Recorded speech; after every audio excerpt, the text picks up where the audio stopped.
रिसोड येथील ओम Sai hero Honda शोरूमला आग, 1 लाख रुपयांचं नुकसान झाल्याचा प्राथमिक अंदाज। रिसोड शहरातील वाशिम नाका परिसरात असलेल्या ओम साई हिरो होंडा शोरूमला आग लागून 1 लाख रुपयांचं नुकसान झाल्याची घटना 28 फेब्रुवारीला सायंकाळी 7 वाजता घडली।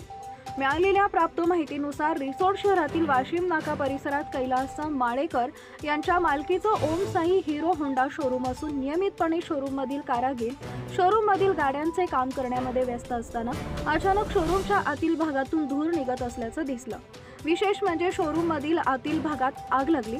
ज्या ठिकाणी दुचाकी मोटरसायकलचे महागडे पार्ट ठेवण्यात आले होते तिथं धूर निघत असल्याचं दिसताच शोरूमचे मालक कैलास माळेकर, बाळू माळेकर यांच्यासह शोरूममधील कामगारांनी आग विझवण्यासाठी शर्थीचे प्रयत्न केले, परंतु तोपर्यंत शोरूममधील 1 लाख रुपयांचे मोटरसायकलचे वेगवेगळ्या प्रकारचे महागडे पार्ट जळून खाक झाले होते।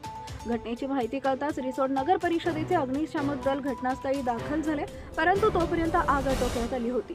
अचानक लागलेल्या आगीमध्ये ओम साई हिरो होंडा शोरूम मधील लाखो रुपयांचं नुकसान झालं असून संबंधित प्रशासनानं पंचनामा करून आर्थिक मदत द्यावी अशी मागणी होती।